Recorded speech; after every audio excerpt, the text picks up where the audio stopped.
Welcome back to another episode of the MacRumors Show. Today we have another special guest. We are joined by Sara Dietschy, and if everyone knows the tagline, let's say it all together right now. So Sara Dietschy rhymes with peachy. Rhymes with P. That's I, me. I, I, I hope everyone at home said it or in their cars. Uh, but Sara, thank you for joining us. Obviously, we're always here with Hartley. But I wanted to first start off with something kind of special that you had going on over the last few weeks that I'm super excited to check out. But you guys just launched a new accessory line. You want to tell us a little more about that before we get into the iPhone stuff? Oh, definitely. I appreciate it. And thanks for having me on. It's been a crazy month, Apple event set aside. Yeah, we decided to basically launch like an entirely new brand. So at the heart of it is our iPad stand that is really the core of it. Really, I'm a big iPad user. And so a lot of the time I was like, hey, I love all these stands out here, but I would love to have a stand that's also great for note taking. It can get down into a great writing position, drawing position. And it started from there and it escalated pretty quickly to where now we have, a cool set of stands, a dual wireless charging stand, a heavy metal headphone stand to kind of just like complete your desk setup. So it's a cool suite of desk accessories. And we raised over 400,000 on Kickstarter. And now it's like where the rubber meets the road, and we're excited to get these delivered to people over the next few months. So I have used a stand that I really liked in the past for iPads, and it's still a great stand. But looking at this one, like I'm incredibly excited. Just everything about it. It's so well designed. It looks super Thank you. nice. The fact that you can adjust it the way you can with the tilt and everything and the height adjust, like I Yeah. mean, The unofficial tagline is like, use your iPad as an iPad again. yeah. you know, And then if you don't want to use it as an iPad, you can do that too. Like it's Definitely. it's literally from the looks of it. I haven't messed around with it yet, but I'm hearing positive, initial impressions. But from the looks of it, it looks perfect. So I'm excited for that. And then Thank just the you. rest of the accessories, like they complement each other so well. Um, Thank how you. involved were you, just real quick, with the design process and everything? Yeah, so luckily I'm, working with incredibly talented engineers and designers at Moment. And so really it started with, I brought them some ideas and they're like, okay, we're going to see what we can cook up. And, while we were designing the actual stands, we are also trying to figure out the branding. I'm a terrible promotional person. I didn't even say the name, but the name of the brand is Lab 22. And so it took us a little over a year, but the process would be, hey, I want this, that, and that. The designer engineer would, have their powwow and they would come with, a few slides with 3 or 4 different ideas. And that was super fun for me because I got to kind of just nitpick and look and say, oh, I like that about that. Or let me send you a picture of this for inspiration. And oh my gosh, that's amazing. Great idea. Let's go with that. But then a little, let's take a little over here and bring it over there. So it was so fun for me because I got to work with really talented designers and engineers, Jordan and Eric over at Moment. And so yeah, this brand was kind of built with an hour a week, just all of us doing the powwow over Zoom, tweaking things week to week, getting samples. And so it's crazy to see it in the real world. This is my first real experience beyond merch, I guess, in building physical products. And it is very different than digital. I can only imagine. But honestly, I mean, for your first time, I feel like you guys kind of killed it. They look great. Thank you. And so yeah, super excited if you guys want to check that out. I believe it's shopmoment.com/lab22. Yep. And Cool. then because we just wrapped up our Kickstarter, I think we're going to set up a pre-order. So any necessary links will just be also on the website, shoplab22.com.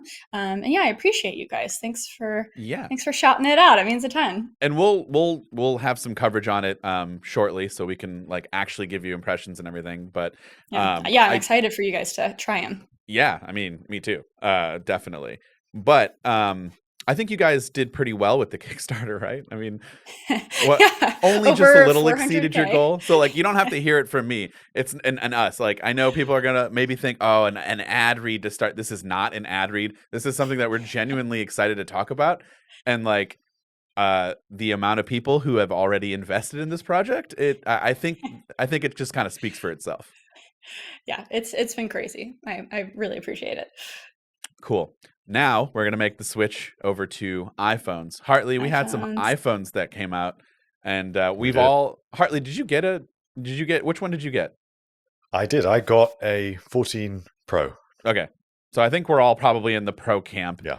But lead us. Let's start. I'll have you start off with your thoughts on the. We'll start with the base models of the iPhone 14, and then Sarah, you're probably the only one who actually got to. I messed around with it for a little bit, but I have to admit my attention was not super locked in on the base models. So we can chat a little bit about it, and then we'll move on to the pros because I think that's where everybody is really interested in everything.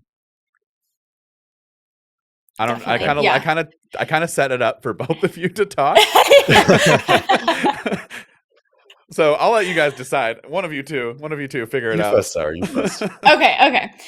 Yeah, so I think the base model, even though the form factor obviously hasn't changed a ton, it's good to see a lot of, camera features like active mode, cinematic mode, all those things that you would think would kind of be, reserved for the Pro. But it's interesting seeing active mode in real life. I think a lot of people are discovering that, iPhone image stabilization is already so good. So this is going to be used in very niche scenarios, and I definitely have more opinions about the pros, but I think the iPhone 14 is going to be a beautiful upgrade for anyone before an iPhone 12. I think that's really what this update is speaking to. If you have an iPhone 13, it's kind of like, well, you're good, right? You're most likely good. This is the first time I've joked about. This is the first time that meme where like they show like iPhone users, iPhone 13 users looking at the Pro, and it's just like the same thing, but they're still excited.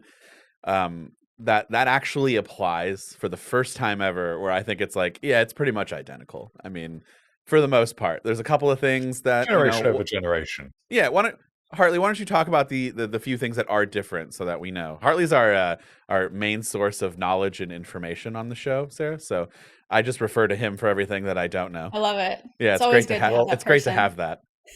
I think the issue with kind of viewing it as a generation over generation small upgrade is that some of these things that are really big innovative features like emergency SOS over satellite, you can't really easily test that. And the same goes for crash detection, obviously. And these things are definitely going to be really useful to people, but they're not the sort of thing that you would run out and buy an upgrade for, especially if you've already got an iPhone 13. So you've kind of got to rationalize that these are, exactly as you say, Sarah, for users that have got slightly older devices. And for those people, if you are looking at getting an iPhone 13 or an iPhone 14, I think the iPhone 14 would be pretty compelling, especially with action mode and with the improvements to the camera. The pros have really overshadowed the camera improvements of the standard models this year, but those are getting some pretty big camera improvements as well. The sensor is bigger. We've got a larger aperture. So it should still be quite compelling from multiple different perspectives. I actually haven't had a chance to test out the standard model's camera. Have you had a chance, Sarah? Yeah, and I tested it, and it's one of those things where it's kind of like, oh yeah, this looks great. so I think a lot of honestly, probably more coverage should be around the selfie cam. But it's one of those things where I think the biggest thing they talked about is, hey, the selfie cam now has autofocus because it's a bigger sensor, and we actually have genuine depth in our selfie photos now. And just through my initial testing, it wasn't, it didn't really go 0 to 1. It wasn't that like, oh my gosh, I can tell the biggest difference. If I wanted blur in the background, I would probably still use selfie portrait mode, So even the biggest, like if you put the iPhone 14 out on a normal sunny day, you take any images from any of the lenses, they're going to look amazing. It's been that way for a few years, right? Right. And so I think a lot of those upgrades they talked about, I will say, I guess the improvement on the flash on the Pro has been significant. I still need to talk about that in my videos. The flash looks great, but did the iPhone 14 also get those improvements with the flash? I don't think it did. I don't believe so. Yeah, I don't think they did. So yeah, I mean, anytime there's a sensor bump, great. That means it's letting in more light, but yeah, it's one of those things where I did some initial testing. I'm like, oh yeah, this looks great. My mom, who has, an iPhone 11, if she upgraded to this iPhone 14, she would be ecstatic. Her pictures of, the cousins' babies would be 3 times better. Right. But yeah, it's one of those things when you're seeing upgrades every single year. You're like, oh yeah, good bump. Okay. Yeah, they kind of all just blur together because like it's really when you start to go back, like you said, a few years, then you're like, oh yeah, no, that looks really good. But like, when you're going with these models and you're going year to year, I definitely think they're marginal. But like, we'll talk about the pros. I think there is a bigger difference there. But like you mentioned before, if I go out right now and it's a sunny day, I think any camera that you're going to take, no matter what phone in 2022 that's a flagship, is going to look, perfectly fine. Mhm. So they really focus a lot on the night, photography. With the 14, have you noticed any, dramatic improvements there? Or is that kind of still the same as what we've been saying? Yeah, again, maybe I should do more thorough testing, but kind of just living with it and, kind of the dark mode that I go into with my office. I kind of did a side-by-side selfie comparison. And I guess I will say the biggest difference is when you start to do that in comparison to the Pro. I feel like there's obviously not as much difference now in Right. between the Pro and the normal phone, which, I think that's probably the biggest difference, where if someone isn't, I guess, a pro or isn't using their camera as much as maybe a YouTuber would use, I think they're still like my parents. I think the iPhone 14 camera system has gotten to a point where it's like, oh, you're going to be more than good. But yeah, the low light, I focus a lot on the selfie stuff, and there wasn't the biggest difference. I honestly don't focus that much on comparisons, but yeah, I probably have more opinions about the pros. I feel like I'm not going to have as many spicy takes here with the iPhone 14. Let's go to the pros here, but for real quick, there is something different with the base model 14 or with the base 14 or whatever, and that's the bigger version, which none of us here have had. Well, you had a chance to check it out, but you haven't had like real world testing with it. You had a very limited. Do you want to give us your thoughts on that limited sample? Is it literally just bigger version? Yeah. I got to check it out at the Apple event, and I think we're gonna have an iPhone XR moment because, or 10R, or whatever the heck that thing was called, the Coral. Yeah. I call it the Peach phone. But I remember when that came out, the battery life of that thing was insane, and I think we're gonna have one of those moments with the iPhone 14 Plus where you're like, oh, okay, if you want battery life, this is the phone that you get. So I haven't had, an option to really test it out because there's a later date for that phone. But my limited use at the Apple event, obviously, it felt almost exactly like the Pro Max, just lighter, obviously. And so I think Apple's line on that with the best battery life ever, I think that's going to be finally a line. Like, how Apple always has like marketing things that they push on, but then, a month later you're like, oh, I really don't use it that much. Right. So I think this will be the one thing that kind of hits home. Well, you don't have a choice but to use your battery. iPhone 14 Plus. Yeah, exactly. So I'm excited to test that out. Yeah. I think that the Plus model is really quite interesting in terms of just how popular it will be. And the reason that I wasn't expecting to be so interested in the Plus is just because of its pricing, because it's only $100 out from the Pro. So for some customers, I think that's going to cause quite a predicament, because you're going to have to weigh up, do you want that 48 megapixel camera? Do you want the telephoto camera? Do you want the new chip? I mean, all of these upgrades that we're going to get to with the Pro models. Or do you want that bigger display and added battery life? And I think for a certain segment of customers, the kind of people who are on the edge of being prosumers, that's a really hard decision to make. And I don't know, normally I'd be quite confident telling people which model they should buy. I think in that instance, it's really quite hard to say for a lot of people. And the Plus model, yes, it definitely would be really popular for people that want that bigger display and don't need the Pro features. But ProMotion is tempting, and that always on display. The always on display is something that could tempt a lot of people. So I'd be interested to see, what do you guys think about whether people will kind of choose the Pros, because there's only $100 in it. You're right. The 10R the price was killer, and that's what made that phone so good. And so that plus price tag, yeah. I'm not sure, because in my experience with the always on display too, my initial testing, it was one of those things where I kind of just left the screen on with the Pro Max, and I made sure the display was turned on for 24 hours and the battery only dipped 5% with some notifications coming in and stuff. And I was like, oh, this is great. This is negligible, or wow, words. This is not a big deal. And so, what is that word? Negligible? That's the Negligible. word, right? It's Monday, and Yes, it's so Monday. it's fine. Yeah. Um, but I will say, now that I've spent a ton of time, it's like where the always on display actually sucks the battery is just in use, when it's changing different environments, it's changing brightness, it's kind of turning your phone on when you don't want it on, it's buzzing you for the Face ID when you're not trying to log into Face ID. So I recently turned off always on display, and my battery seems like it's almost back to iPhone 13 levels, when it was pretty bad before that. So I think as more people have testing and do follow-up videos, some people, the consensus might become always on display is amazing, but if battery life is important to you, if you have the normal iPhone 14 Pro, you might turn it off anyways, which is a shame. But hopefully with some updates with iOS 16, maybe we'll see battery improvements. I don't want to just completely, rail on it when we've only had it for, a week. So we shall see. So I guess we could probably wrap up the 14 and just move right to the pros, because that's what we all just really want to talk about. But I do have a couple of questions before we do move on to that. So the first question is, we all have to use eSIM for the 14. And I put out a tweet that I didn't expect to get a whole lot of traction on. I really just said eSIM sucks, and that is it. And it's only because my own personal experience was bad. It wasn't meant to be a serious tweet. I have no issues with electronic SIMs if everything works correctly, but it didn't for me. Did any of you guys have any issues with eSIM or no?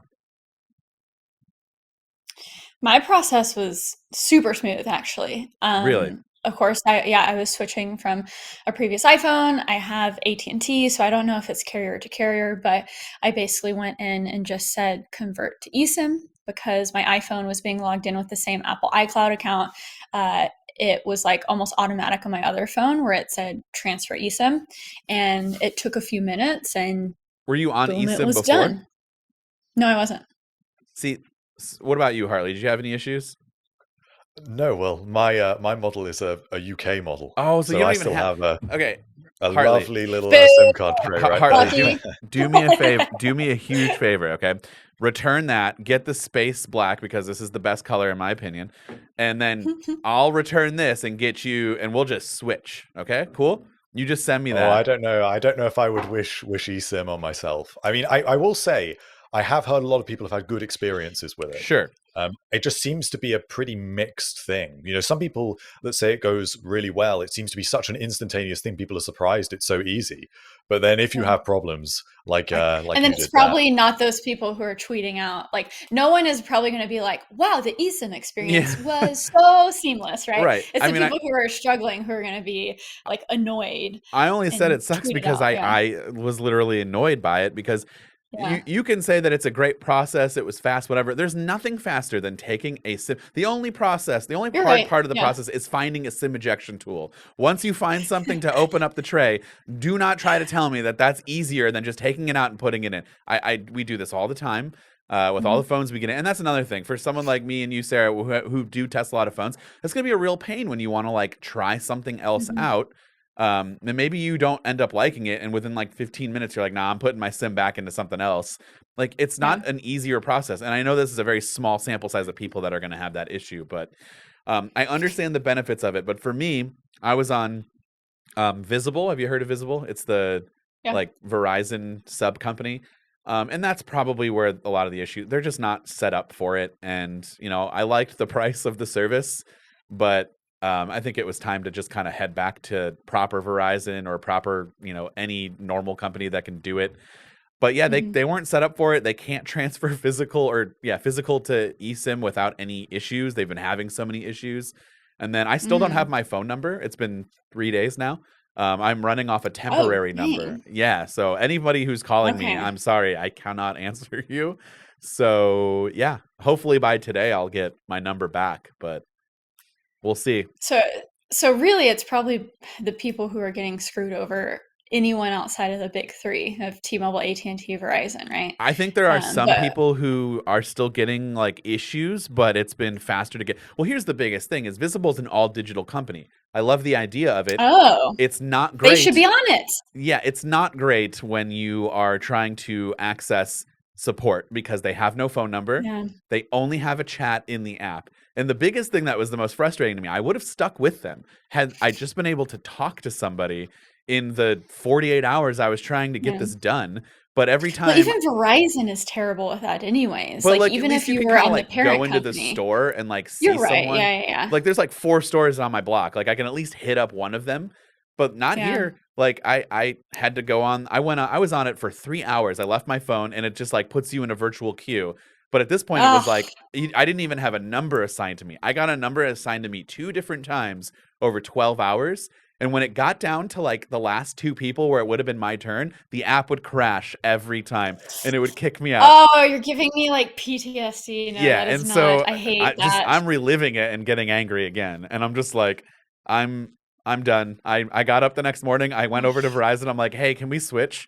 But the problem is they have to port my number and that's something they have to do manually. So that's what I'm waiting on now. But either way, that was Yeah. not fun.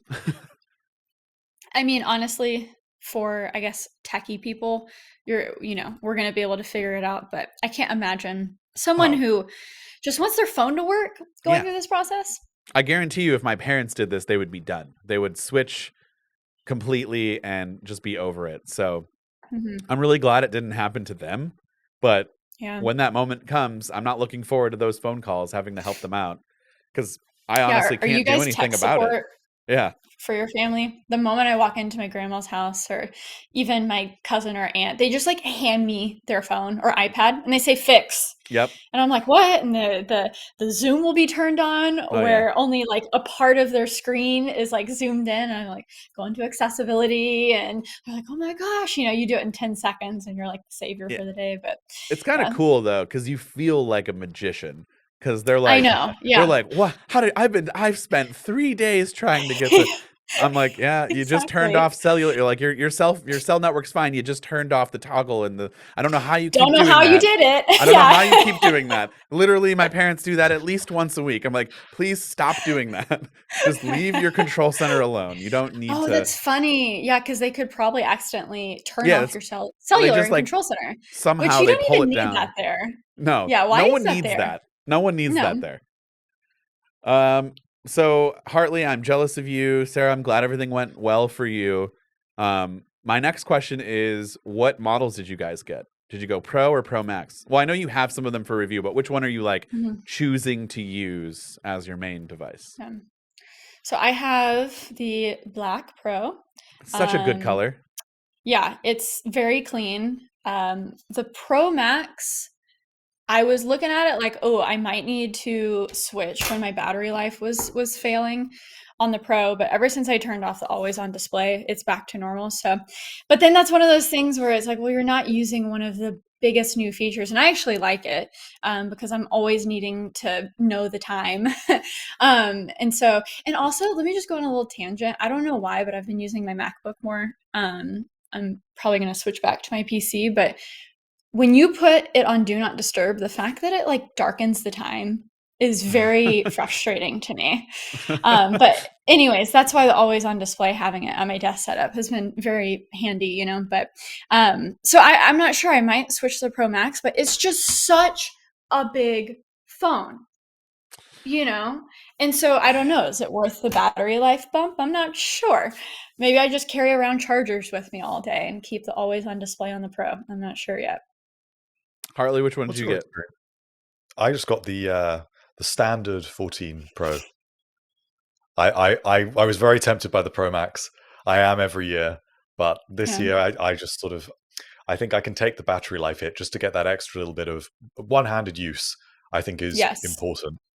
And I don't have huge hands, so I know that I really need the smaller model. But it doesn't stop me every year going to the Apple Store and just trying it and thinking, oh, maybe.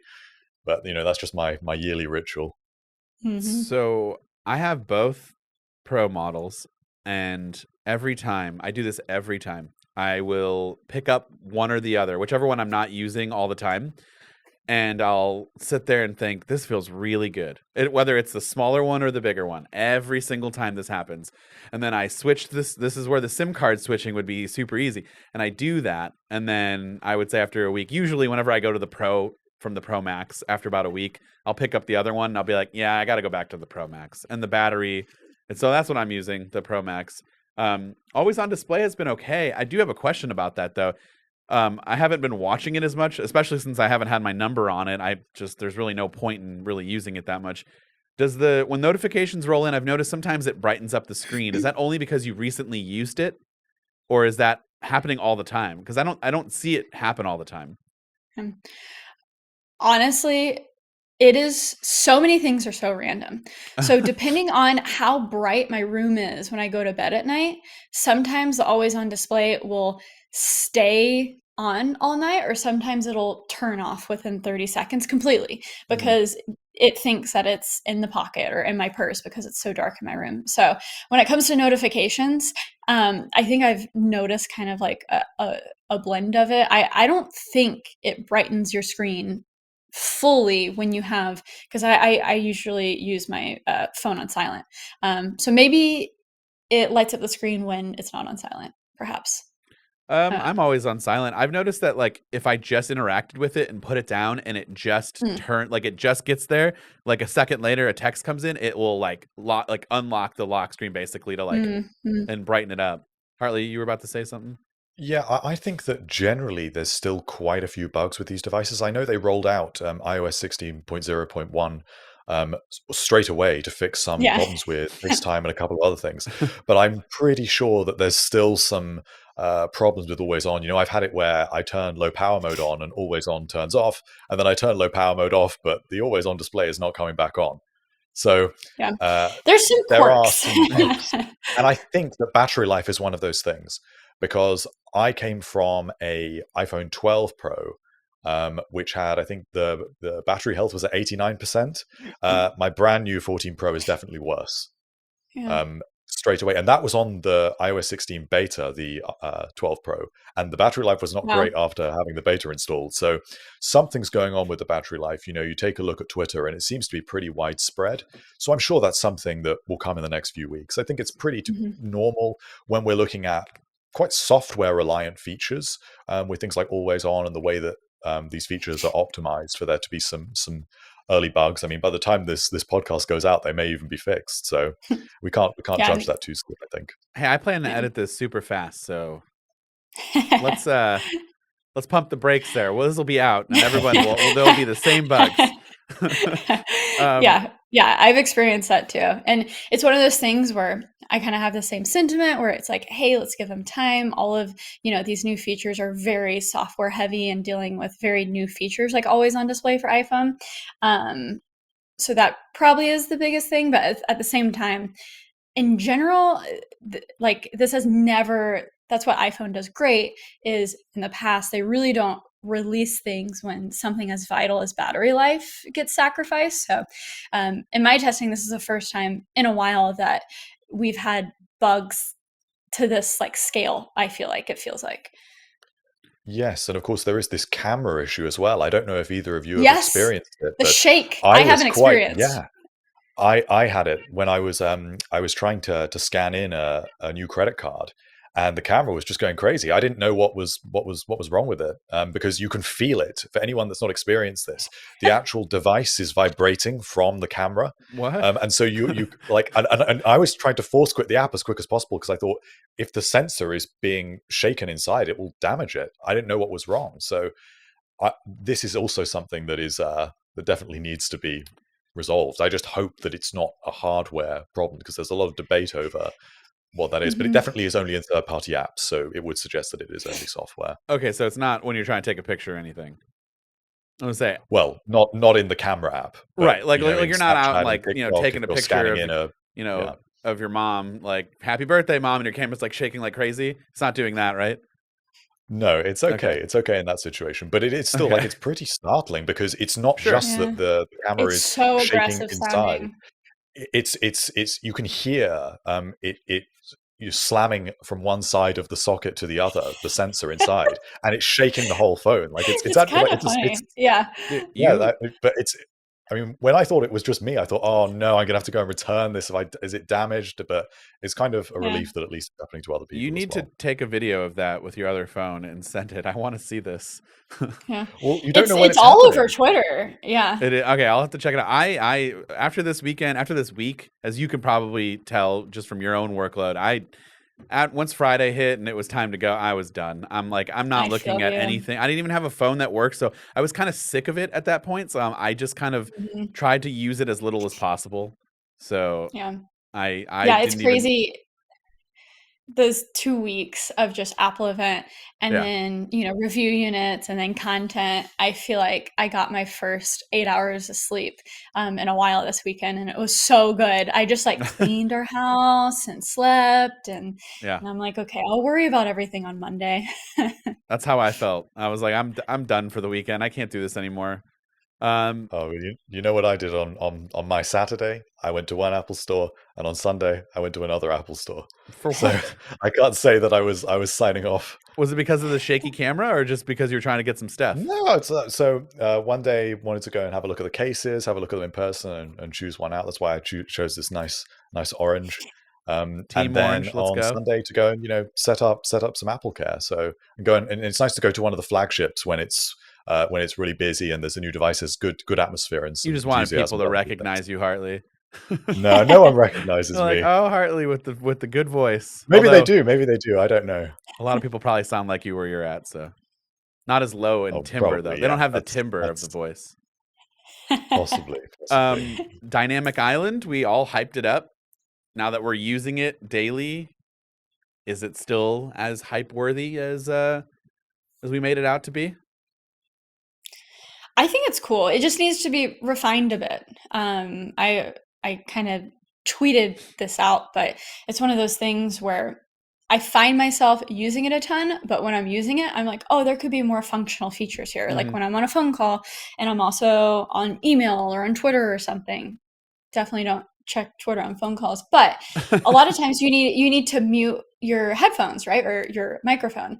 And so it's weird that when you click the always on display, the only options are switching in between AirPods or speaker and then ending the call, when it's like the thing that you need for quick access is muting and unmuting. And then like podcasts and music, having the visualizer there looks really great and it's really cool for demos, but it's like not functional at all. So I would love to see, when I'm listening to a podcast, instead of a visualizer, maybe we have like a skip forward 15 seconds. And obviously that's just for displaying info, but it'd be great if we had some more functionality even beyond just the long press and then clicking on it, if that makes sense. It'd be cool to just have the 15-second skip or something up there. Yeah. So I guess I'll give it time for refinement, right? I think the biggest thing is that a lot of people are upset that you do have to long press for the functions, where rather Yeah. are you team tap? Like, I think it just makes the most sense. Why do I don't want to go into the app. The whole point of that stuff being there is to give you just Exactly. quick access. So just let me tap it and get the widget. Long press for the app. I could be wrong. Hartley, Exactly. you're usually on the other side of Yeah, this. I don't know. It could see doesn't bother me. I could see it. I don't know. I hadn't really thought too much about it, but as you're saying it, Oh, I it's was a big thinking, topic. because Mhm. it's meant to look like a physical piece of the device, like a button almost. And so I kind of feel like you should have to long press it to get physical feedback in a way that you wouldn't by touching a part of the display. You're meant to feel like it's something separate. But I don't know. I haven't thought too much about it. I will say the one thing I do agree with you with, Dan, because I saw you tweeted about it, was the little microphone indicator dot. And it annoys the hell out of It's me way that out it's in right way over the field. other What's side. happening? And yet, if you Wait, use where is another this? app, It's it puts like, it nicely in hold on. between. Hold on. I'll see if I can get the photo up, but it's literally like when you have, I was on Discord on a headset and like I was in a voice chat, and so it showed that the microphone was on, but the microphone like yellow dot that's usually there was not there. It was all the way over here. Look, I don't know if you can see this. It's all the way like literally, oh, here, I have to Oh, cover up my that's face. funny. all the way Yeah. off the screen. And Like, it should be between the two cutouts of the Yes. display. So for a Yes. lot of times it's shown it should be there. But for some reason Apple is choosing in a lot of implementations to actually put it way over the other side. but it doesn't look like it's supposed to be there, though. Like, if it was next to some of the other Yeah. icons, I would make sense. Well, And it everything else kinda- moves to make space for it. Yeah, it's like Right over that side. off into the it's like the bottom right. It's like almost off the screen entirely. And I thought it was part of my wallpaper, and I'm like, what is that? And then I realized that it just like, I don't know if it just like lazily moved and dragged itself over there, or I don't know why it was there. I don't know if that's a bug or on purpose, and that someone thought that was I a good think it's idea. an intentional thing, but it doesn't make sense because you've got that space between the two Yeah. actual cutouts in the display. And I think talking about the things that Dynamic Island could do better, that's one of them, is to actually make a little more use of that space. I know it's only a few pixels in length, and they Yeah. can only get a little indicator in there, but they could definitely put both a camera and a microphone indicator in there, and maybe some various other privacy indicators, some little icons for different things. I mean, I don't know if it's possible to fit the waveform in there and put that vertically, perhaps, but they can be doing something with that space a little more. But I will say the illusion of it all being display was great, because I thought that when you just touch the actual camera, or when you just touch the true depth camera array, that you'd have to kind of hit the edges of it or in the middle in order to get it to respond. But it seems to me that wherever you touch, it seems to respond great, because you seem to sort of overlap onto the edges of it. So it seems like a really responsive experience to me. I think it's pretty well polished for something that's this new. And even better that it get iterated on through software. I mean, this is going to be something that we see get better every year now. Has anyone seen any third-party app? No one's had any third-party applications with it, right? That's interacted with it? Yeah, so they're starting to roll out. So Apollo for Reddit has started to introduce some interesting stuff. You get a little icon That's on top awesome. of it. I love theirs. Yeah. Oh, is that what sorry, that is? my Where it just goes around? Roomba. Oh, you're. We'll take a break while your Roomba cleans up. I know. I sent it back home, but it still did its No worries. vacuum thing. But yeah, Apollo, that was amazing. Little cat emoji or whatever. And there's also games that interact with it. So kind of like Pong, but it uses the dynamic island as a surface in the game. So people are taking advantage of it, but it will be interesting to see when it matures. Yeah. And really people get a better sense of how to properly implement this, how it will be useful. Because some people are saying that, and I'd be interested to know what you both think about this, that Dynamic Island should be used for notifications as well, that it should be used a lot more widely. And I'm not sure it should, because I think it should be like contextual information. It's not notifying you of something. It's not showing you stuff that would be on your lock screen that would pop up as a notification. But there are definitely loads of other times when it could show you that contextual information, and it's not doing that right now. I feel like there's going to be some weird overlapping if that starts happening, but I understand it because I feel like the dynamic island is best when it's displaying information that you wouldn't have other than like the timer. I mean, that's the best use case. It's not something you have to press, but it's displaying how many seconds you have left, or maybe you're recording a voice memo and it's letting you know that it's still recording as you're scrolling on Safari and stuff. I think that's when it's best. And so having, maybe a notification that would come through and you can glance at a text message or something would be fine. But I don't know. I'm also like, for some reason, notifications on the new home screen, maybe it's just because I'm so used to the way they used to be. Like, I almost like when because I get so many notifications. I almost like when they started from the top and then I had so much space to see all the other notifications. Yeah. But now obviously widgets and stuff are taking up the screen real estate, and now it's starting from the bottom. And for some reason, not as many, I don't know if it's iOS 16 or whatever, but for some reason, some notifications, if I just get a text message, just aren't popping up on the lock screen the way they would. Again, that might be some quirks that they have to iron out, but I'm almost like, okay, let's not do anything to notifications before maybe we figure them out on like the lock screen. And I don't know, the new animations are nice though. I like how they come in like normally, but it's almost like everyone figure out the perfect way dynamic island's going to work out the lock screen, work out all these things, and then maybe we can get more creative with it, right? Because I feel like so many things are already like a little broken that I'm like, okay, let's take our time here, guys. Did you change the notification settings? Because I think there's 3. It's like list, count, and Count I is the changed new it one. to, yeah, so I changed it to list. Me too. But yeah, To that was make like it the like first thing before. that I did. Yep. Exactly. Wait. Were Yeah. you on the beta before? I was on my like second phone, so I wasn't using it day to day as I am now, Okay. but like occasionally, yeah. I haven't noticed it yet, but I was using the beta pretty much since day one. It worked fine, so I just kind of left it. But I did notice a couple of weird bugs, and this one being to every couple of days or so, it would just change itself back to Mm, count the notification settings. And I'm like, what is yeah. happening? Like, am I accidentally doing that somehow? Or is that no, it Yeah. would just randomly change and I'd have to go in and change it again. I didn't know if you experienced that. I haven't noticed it on this one yet. So I don't know if that's like it was a beta bug or what, Mm, but yeah. Yeah, I haven't experienced that, but the annoying thing is I will, because I'm so used to using that lock screen as kind of, notification hub, right? yeah. So if I have a text message coming through and I did this stupid thing where I did like a clean install of everything, so none of my saving or settings went over to my new phone, just because I year after year I had been Yep. doing that transfer thing, but I'm like, there's too much junk. But now I'm having to go through all of the settings and like change everything back. So now my WhatsApp messages and Twitter DMs are all the same notification, which is a problem. So I'll go back to that lock screen to say, "Oh, what gave me a ding?" right? But then it just won't be there for some reason on that main lock screen. So that's the biggest struggle I've had with notifications. I haven't had where it goes back to count. But yeah, it just seems like, I don't know. I know we have to advance and new features. We've been screaming at Apple, "Hey, revive the lock screen." It's been the same for like a decade, right? But now that things have changed, I'm kind of like, Just bring it's me kind back. of like messing up my flow, but I'll give it time. I'll get used to things, and hopefully, we'll get a few updates. So, Hartley, what are your thoughts on the always on display before we or well, I'm sorry, Dynamic Island. My bad.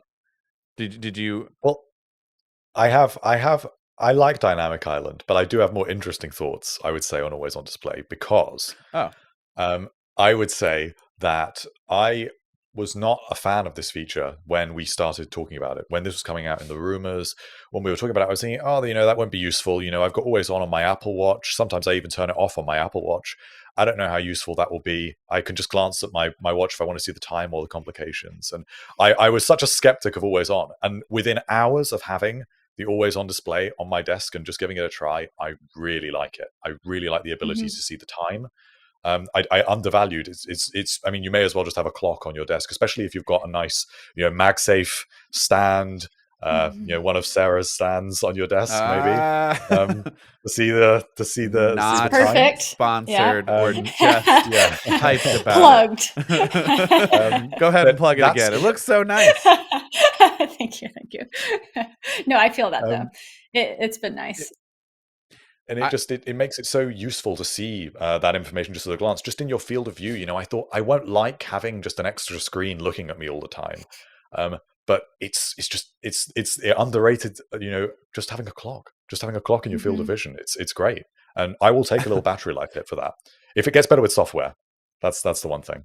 Listen, I agree with you guys, but I find it hilarious that we're like, it's so nice to look down and see the time when we could just look It's up so and look I at the know. time on Or your just look at your MacBook watch. screen. You've got a Well, giant. no, but remember what I said? I always have mine on Do Not Disturb, that's and right. you can't. It's freaking black. You can't see it. Yeah. I don't understand that feature. We'll give you a pass, but I know there's so many people who are like, I could just see the time. You know what? What it's really useful, it's the time and the notifications, because we all know Yeah. macOS notifications are atrocious. Yes. So they And don't sync well. So like Yeah. you want to be able to see. That's what I like. I like looking at the time and seeing like, oh, a notification rolled in that maybe I want to deal with, or maybe I don't. Yeah. But Well, yeah, I okay, just think what it's are funny. y'all's widgets on your home screen? Because that's what I found. Because I have the times in, East Coast, West Coast, London, and then I Right. have like a little market widget that lets me know if the market's crashing or not. And so that, in addition to That the one would time, give is me very severe great. anxiety, so I just Yeah. I'm leaving that one out. So, what are y'all's widgets? Yeah. You need something. You need another widget next to it that says it's okay, breathe, you're fine. Yeah, breathe. We're lumping all the display stuff in, so can I just say that the best feature that I used yesterday for the first time is the new 2000 nit outdoor brightness screen. Like, it is I was at a football game, and my wife has the 12 Pro Max, and we're sitting there before the game starts, and we're just looking at our phones, whatever. And I look over at hers, and I'm like squinting. I'm like, how do you? I had sunglasses on, so I took them off. I'm like, how do you? I can't see anything. And I pulled out my phone, and like you can tell when it goes from regular. Is it 1500 nits of brightness or 14? Anyone? I think so. We're gonna go with that. One of those numbers. Something like that. 1200. Okay, it goes from standard 1200 to 2000.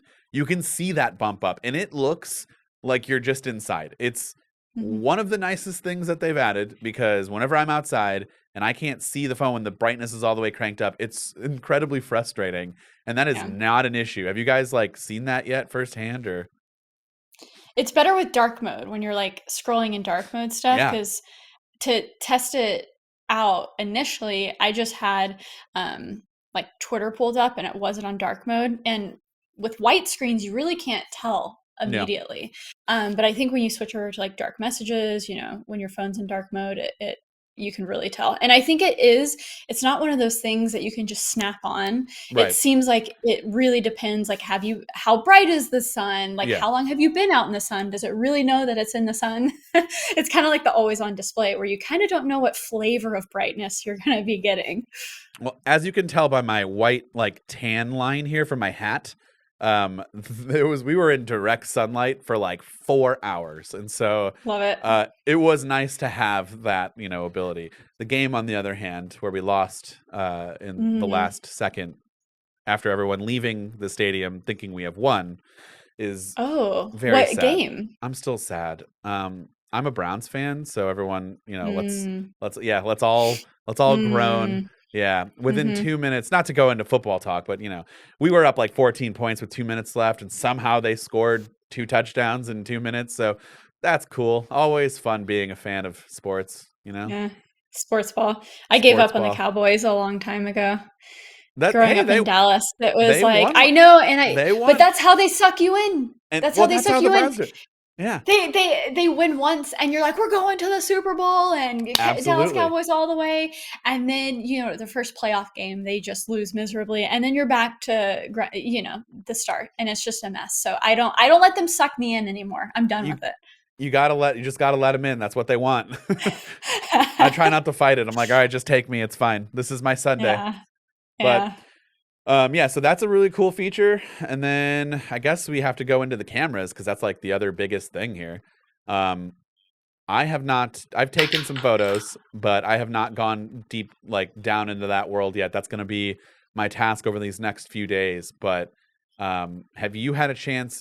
I've tested out the 48 megapixel thing, and I've cropped in, and it looks perfectly fine. Like, not an ounce it's actually crazy. Yeah, not an ounce of resolution lost, in my opinion. As that's how we measure resolutions in ounces now. So once you bring it into Lightroom and you don't even need to pixel peep. It's like so obvious. I feel like I did just like an initial comparison in my first video, and I want to dive deeper, but a lot of people are calling it like over sharpening and stuff, but I don't see that at all. Like it is super clean and crisp. It makes me literally want to shoot like all pro raw on my iPhone, although I don't need the 80 megabyte images, which is just insane, right? But for those images that matter, I'm like, okay, I'm gonna switch over more to this now, because it's actually kind of crazy. No, I'd agree. A bump in megapixels was what I have wanted from iPhone cameras for years. I mean, this is the first megapixel bump since the iPhone 6S.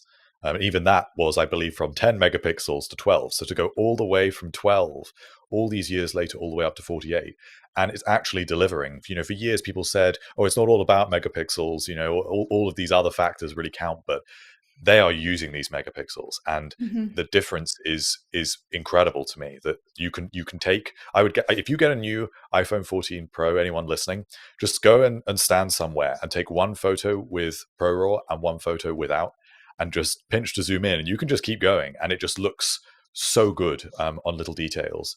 And I agree, it's not going to be something for every photo with how big those images are. But if it's something that you really value and you want that ability to crop in, this is a really significant change.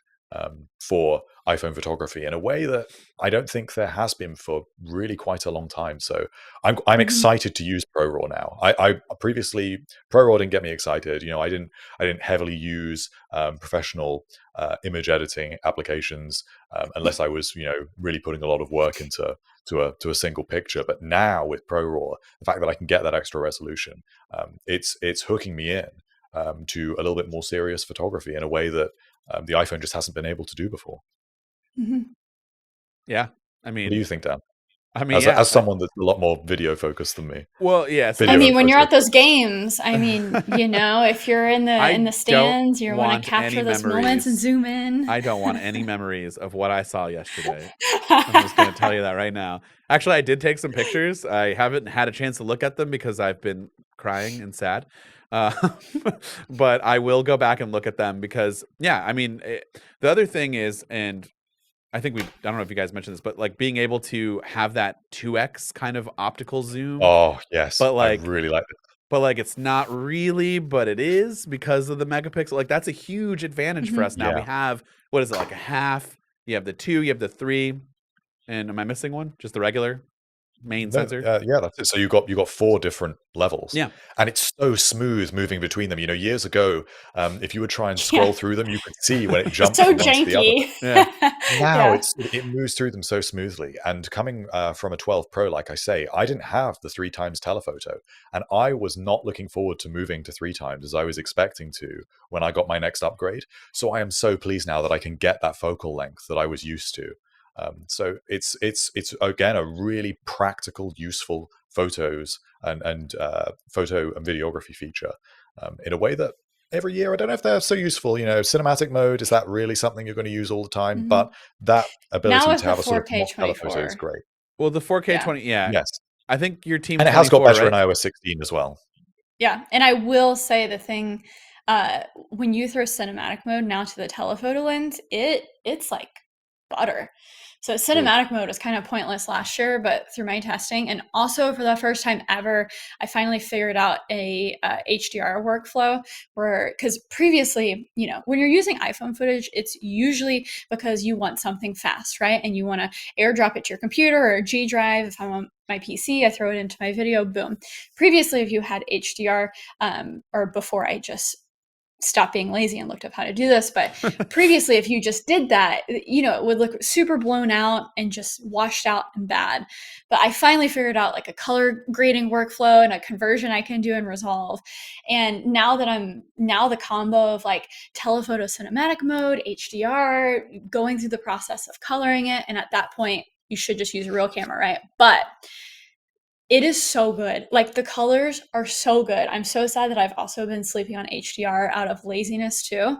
I think there's like a really good blend of features now that actually aren't completely useless. Because like, am I going to use 1080-30 cinematic mode when all my stuff is in 4K 24? Nah. So good to know your team 24. I appreciate that.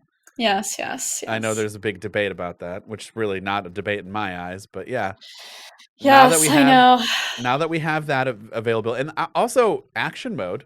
I mean, I haven't tested it yet, but the gimbal quality, is it really? I know it's at 2.8K, so it's a little bit, you're losing a little bit, but yeah, it's one of those things where it's like, again, iPhone image stabilization is already so good.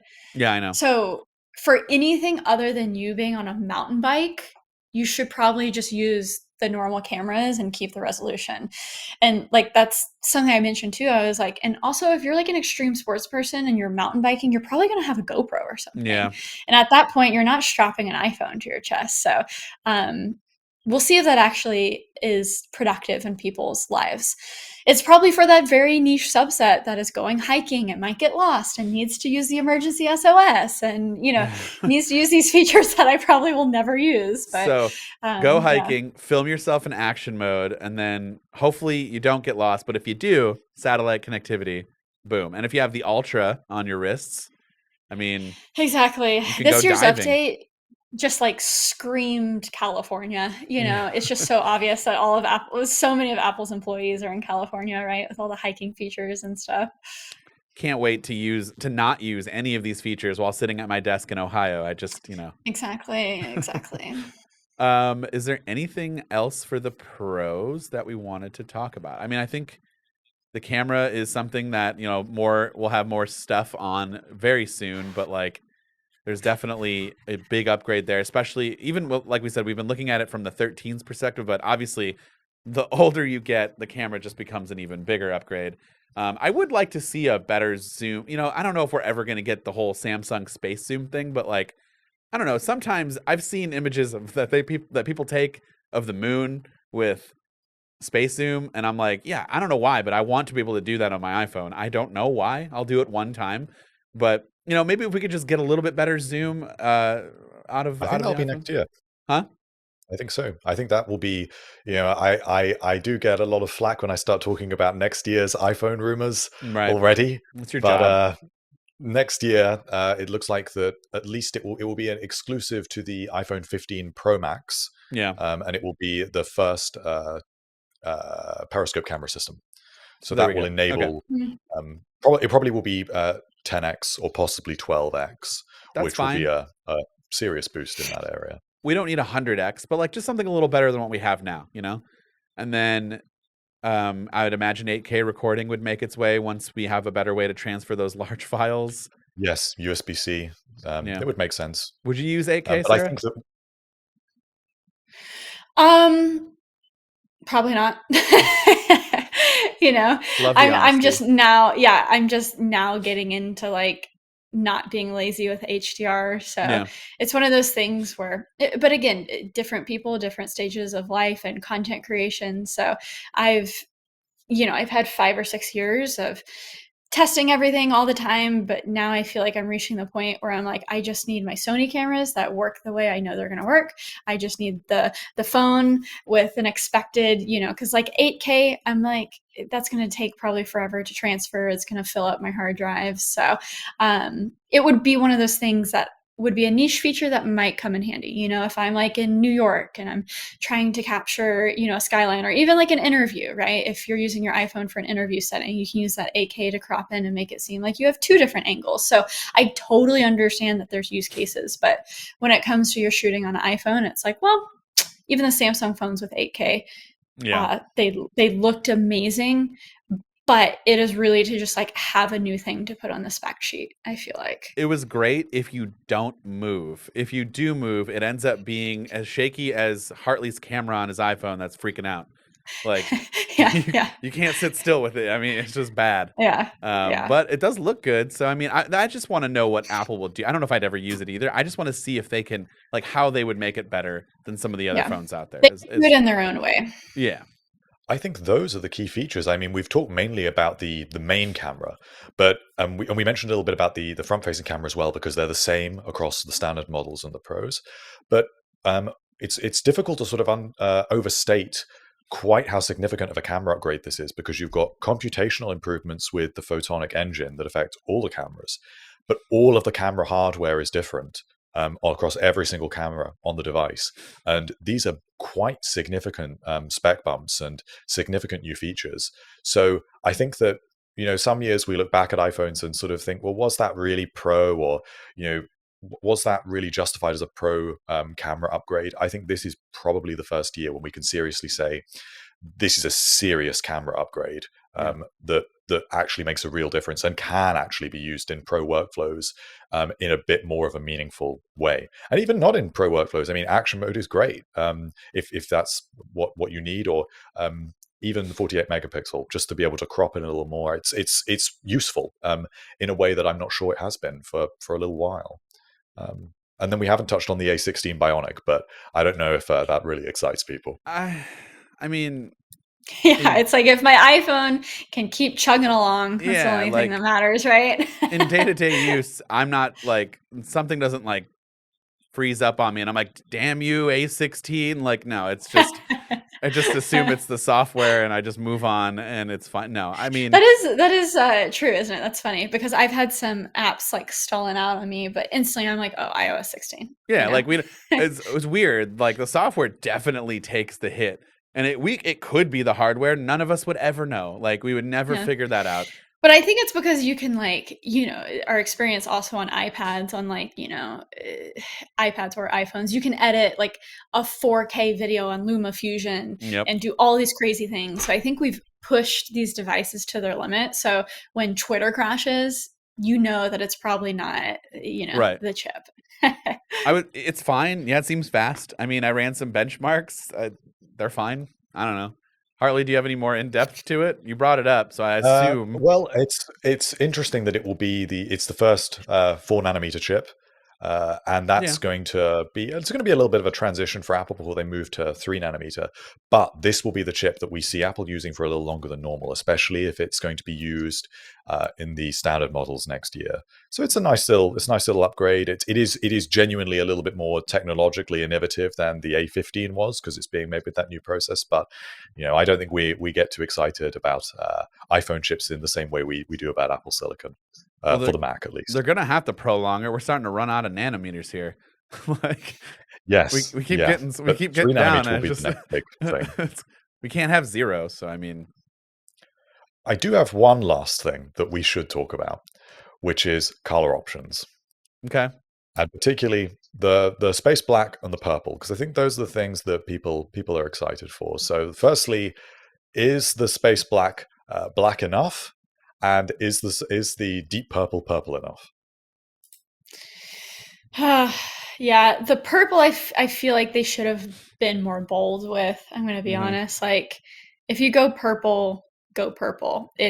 I think it's a little too, I don't know. It's like, I view these as in the same family. In your color, but see, in the way you're holding it right now, okay, now that you've moved it away from the light, if you turn, now it looks like it's black. But then when you turn it that way, right there, boom, light hits it, it's purple. And then now it's not. So yes, Apple doesn't do bold though for Pro phones. They just don't. And well, it did. Sierra Blue was interesting. The blue was Sierra Blue was it also looked kind of gray in some light. So maybe with I think they call it it's like a. Is it like I think they call it a vapor deposition process, or maybe that's just for the frame, where they use particles of metal on that frosted glass, and they only do it on certain colors to give it that effect where it sort of changes color. But I don't think they're making it change color between interesting colors. They're making it change color between gray and purple, or gray and light blue. Do you guys remember the Note?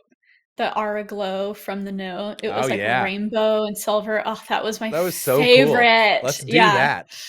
I mean, can you imagine something like that from Apple? And I feel like the pro crowd, right? But I feel like the pro crowd is the more adventurous crowd. I don't know. So I feel like that special color should make it fun. I don't know. I would love to see obviously an orange, or, a peach that maybe goes a little bit more silver or gold even.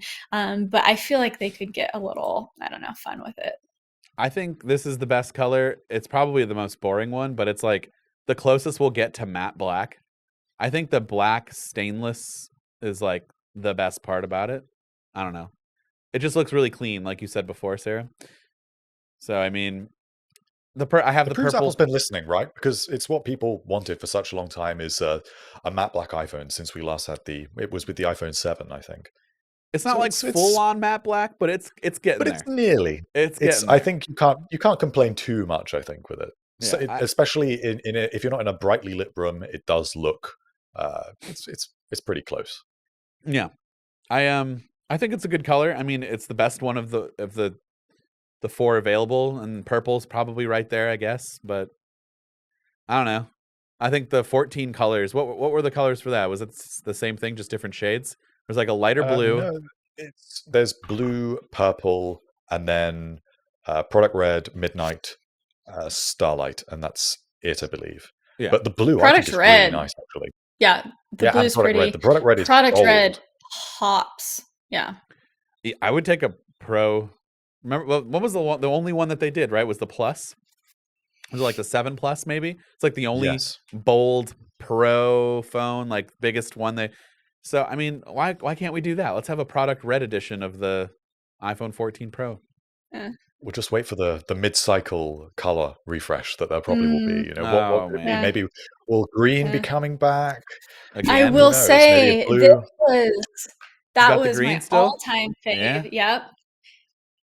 I felt like this is good enough for a main color, but maybe that's where they have to be creative, Yeah, because they've mid-side got to work. motivate those as someone that is going to be prompted to buy an iPhone when it's already 6 months old.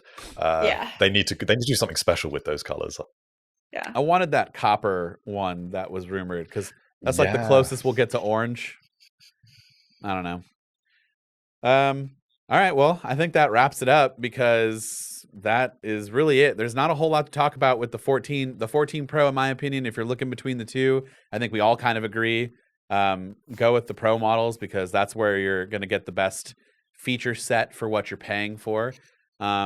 Also, definitely go check out Lab 22 if you need some accessories for your desk setup. And Sarah, is there anything else? Would you like to, take the floor here and plug anything else?